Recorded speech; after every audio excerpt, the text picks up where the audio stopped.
Hey Pheasant Lane fam, I hope you're doing well. My name's Robert and this is Pheasant Lane Farm. Thanks for stopping by today. We are actually in the midst of a snowstorm. Started about 3 o'clock this morning. Supposed to snow continuously until around 7 or 8 o'clock tomorrow morning. So now that I'm a college student, this is my first snow day, so pretty excited about that. Yesterday, Kiddo's school district decided to cancel for today in advance. And my wife works at a university. Yesterday, the university made the call to kind of have everyone work from home remote. So it's kind of cool. Middle of the week, a snow day, we're all home together. Kiddo and I actually just ran into town to get some diesel fuel. We're under a level 2 snow emergency, but I needed some extra fuel in the tractor. So I've been getting some emails and some questions about this barn now that it's, I guess you could say, done. It's not 100% finished. But for all intents and purposes, it's done, it's usable. There's still some finishing touches I need to do. I need to kind of do some work to these automatic latches on all these stall fronts. You see Big Mama Peaches right there. She is due to drop a foal any day, and you can tell she just doesn't feel real good. That foal is a kicking. Last night, we were out here watching her, and it was just, that foal is ready to come out any day. So I'm sure she's ready to have that thing out of there. And no, you are not seeing things. That is a pig in an Argyle sweater. Don't ask me. I don't know how some things around this place happen. That is Casper. He is a Borling from our last litter of purebred coonies. I'm not sure if he was the runt. The other ones are about twice as big as he is. He got pneumonia. So he's been living in the barn about the last 2 weeks, getting some extra special care and treatment. I had him in the heated tack room for a while, and he was getting his antibiotics from the vet. And he's feeling a lot better, just a little bit on the little side. So maybe he will be pardoned. I don't know. I don't know if I need to call the president to pardon the pig like a turkey, but at this point in time, I don't think he's going to end up in the freezer. He's kind of the unofficial barn mascot, so he is wearing a sweater that says boss. We were at Walmart the other day. Kiddo saw it hanging up, and she looked at me, and I instantly knew she wanted it for the pig. And yeah, he's the barn mascot now. So that's Casper the Cooney. All right, back to this barn. I've been getting some questions. People kind of want to see kind of an overview, a tour of the barn now that it's done. Now, I'm not going to go real in-depth of why we build our stalls the way we do or how I build them. If you guys want to see that, let me know. Just keep in mind this is kind of a budget barn build. Looking back, it was kind of stupid. 6 months before I knew my paychecks were running out because I got hurt at work. I lost my job. I could no longer do my job. 6 months before I knew my paychecks were stopping, I looked at my wife and I go, you know, we have enough money to pay cash for the shell of this barn and the concrete work, and we'll do everything else as we can go.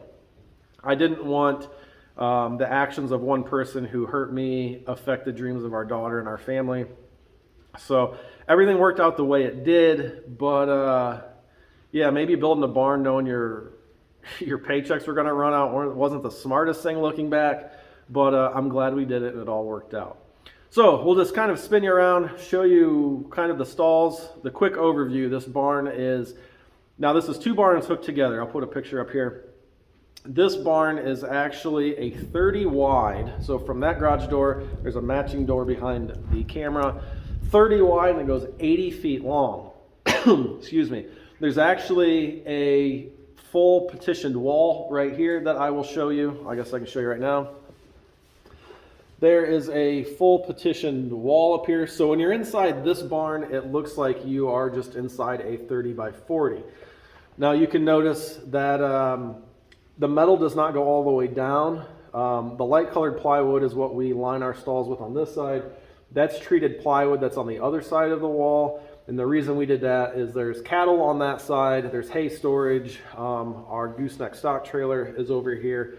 That way I wouldn't have livestock rubbing against the metal. So that was kind of in the middle of the build I was like, hey, if I go buy plywood, can we put that up instead of running metal all the way down? So there's a lot of changes mid-build on this barn. There's a lot of things that I had planned of way in advance. So let me spin you around the camera and we'll show you what we're working with. Like I said, this barn is the horse side is 30 by 40. The doors are in the eave ends instead of the gable ends, and we'll get into that a little bit more here in a moment.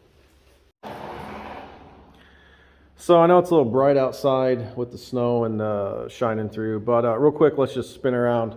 This is a 5-stall barn with a tack room, and one of the features that I love about this barn that I would definitely do again is I have these clear Lexan panels at the top all the way around, except where the top of the garage doors are. People ask why I didn't put them up there. Well, that is actually a LVL, so all you would see is just that. So that's why we don't have that on the outside. But I know the camera is kind of doing a weird autofocus because of it's so bright in here, but that's Rascal's stall, the black butthead there, that is a roller. And that was Peach's stall, but now that is, I have some boards here to replace. You can see I keep extra boards on hand, and right now this is kind of our makeshift feed room. Keep hay and all our feed bins in over there. So also has the light panels up at the top. These are 10-foot tall by 14 wide Haas garage doors. I could only get them in white because if I wanted them in black I would have had to order insulated, and that would have really bumped the price up. These doors were, I want to say, almost $6,000 as they were, being uninsulated with the one row of windows.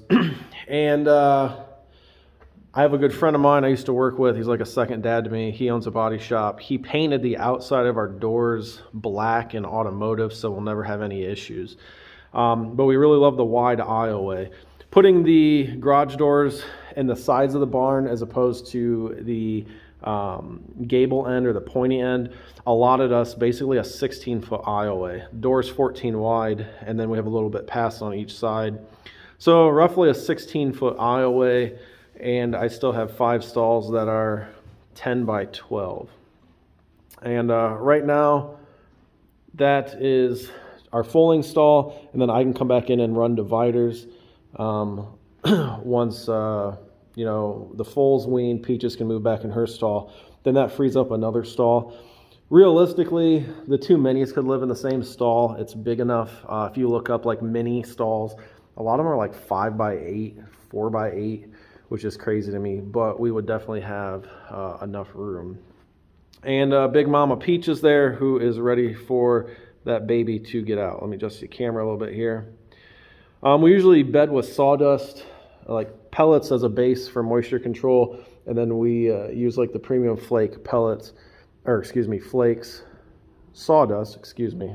I'm trying to read the bags. Yeah, we usually put down the pelletized bedding first, and then we'll top dress it with the flake bedding. And you can see the straw here. You don't really want to have a full on sawdust. So I think she's got, I'm guessing she's going to go in the next week. She's not really bagging up yet or anything, so we got a few more days. But once we get close, once I think we're 24, 48 hours out, I will strip all the bedding out of her stall and go with straw. So that's that. Moving over here, this tack room, I don't know what really to do to finish it. Ideally, I was going to put the metal siding on the outside because I have a lot of extra black trim left from the barn. But then I kind of talked to some people and they said, well, if you're going to put hooks on the outside and you're going to have bridles or ropes, halters rubbing against it, it'll start doing that kind of streaky rust thing. So right now the outside of the tack room is OSB. And like everything around here, the guy that helps me build a lot of stuff here is we do a little bit of overkill on everything. So again, sorry for the weird focus. There is a light up there. I guess not a skylight. They call those eave lights. But that top is a 2 by 10, I believe, or 2 by 12, with 3/4 inch plywood on the top. So I can store stuff on top. Space is always at a premium. And no matter what you do, you never build a barn big enough. But I got some hooks on here. Got a little battery powered radio out here right now. And before anybody asks, yes, that is whole corn bagged. We do not feed our horses corn. When I have class a lot of times in the evenings, I do chores in the morning. Kiddo does chores at night. And with this storm coming, she forgot to tell me that the gravity wagon was empty. We usually buy corn in bulk. So in the little Corolla I drive when I'm not driving the diesel truck, I stopped yesterday and threw quite a few bags of corn in the back of the little Corolla. So we got enough corn to get us through a few days with the steers over there. Here is our hydrant. The water lines run to it, obviously. We don't have the water line hooked up to the house yet. So right now we just run a hose out from the house with a freeze miser on it.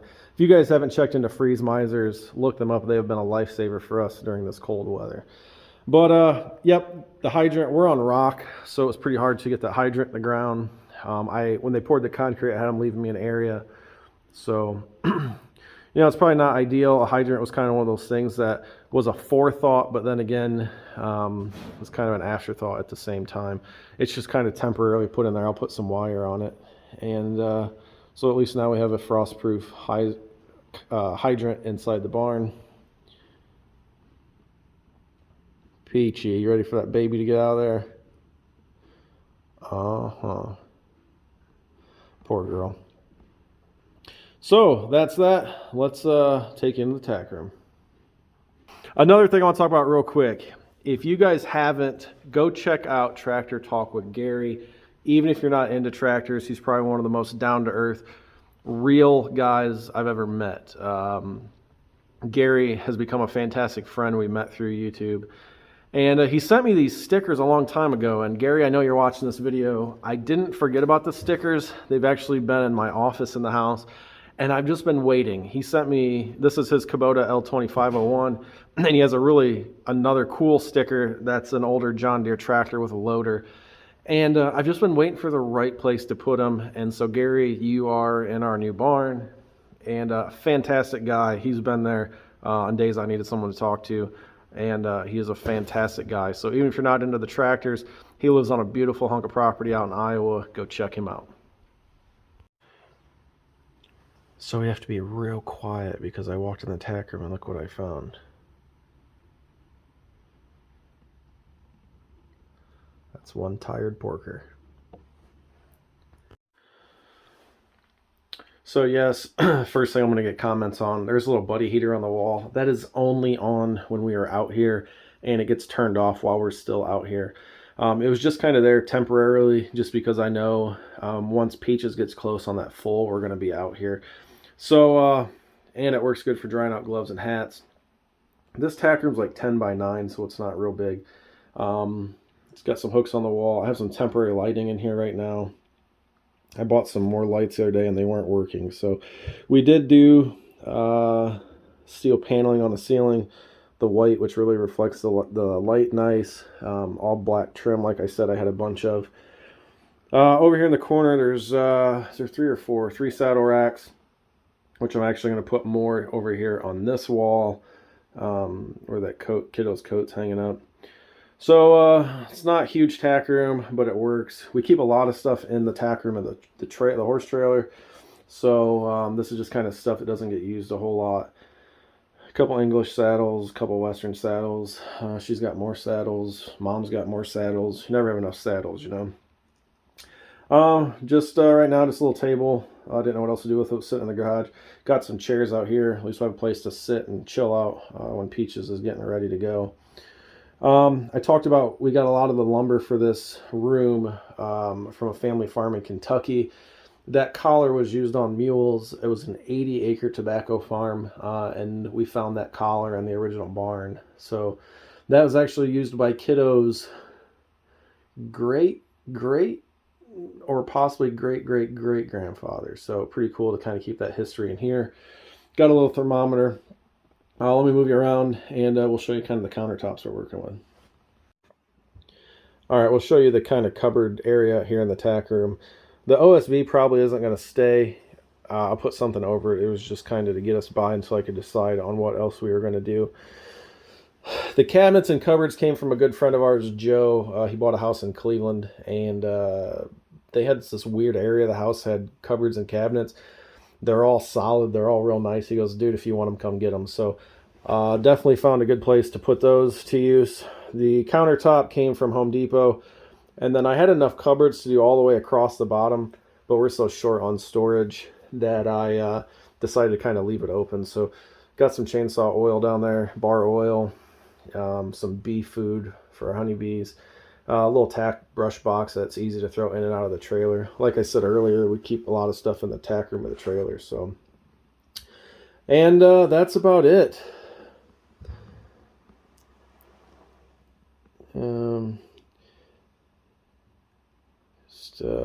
Kiddo's got some spurs on the wall, and that's about it. Got some supplements on the countertop. This buddy heater, if I run it on high for 10 minutes while I'm out here in the barn, I turn it off, make sure it's all out before I go in the house. I come out the next day, this tack room's still at 50 when our weather was -5 a couple weeks ago. So I want to say we have 8 or 10 inches of insulation in the ceiling, 4-inch insulation on all the walls. We use the mineral wool, the rock wool, and I'm glad we did. It was a lot more expensive, but I feel it was the best thing for a use inside the barn. And the last thing I want to show you guys, big shout out to 2 people. Freeze Miser, I did a video thanking them for making a great product. I'm not sponsored. And they found out who I was, and they sent me a bunch of free products. I've been giving them away to some friends I know that have livestock. If they can help them out, go from there. And Shannon, who built our barn, I had those made by Zook's Welding. We're going to hang on each end of the barn as a big thank you to him. He's done so much for us and saved us a lot of money. So that's about it. Premier One fencing charging unit, or solar charger, got to do some work on. I think it's on its last legs, and paper towel holders. So that's about it for the tack room. Nothing fancy. I wish it was a lot bigger, but yeah, being a retired college kid, just not a lot of money in the budget for things right now.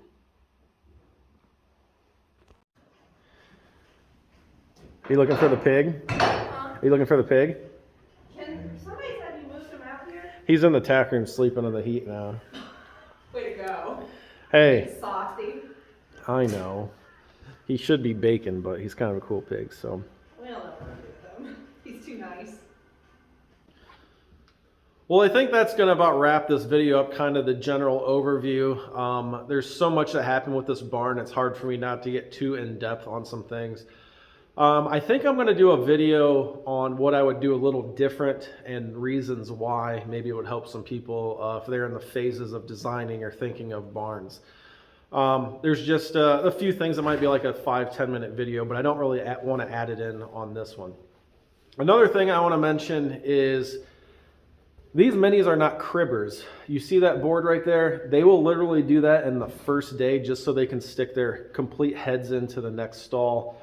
The way I fixed that is when we originally built these 3 stalls here, the stall fronts were from lumber that I cut the trees down on this property. I hauled them into a mill. I had them milled, and they looked great for a while. Trees can get something called shake. And oddly enough, there's a snowstorm happening right now. Shake is where the rings, the growth rings of the trees kind of start to separate. And they looked good for a while. Once they started drying out, I was just getting these huge cracks, and the boards were literally falling apart. So I talked to another friend of mine who owns a sawmill, and he buys standing lumber. And he goes, you know what that's from? And I go, I don't have any idea. He goes, that's from the blizzard of '78. And I go, really? And he goes, it torqued those trees. Shake is from when trees kind of turn side to side, at least what they explained to me. And once they start drying out, they weren't kiln dried. It just caused a lot of issues. So we went back and put 2x10s on the front of everything.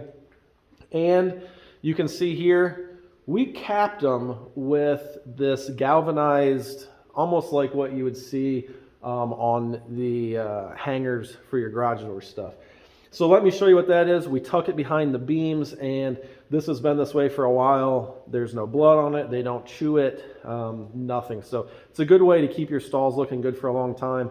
One of those boards back there is going to replace this, and I got to go get a couple more pieces of that galvanized metal.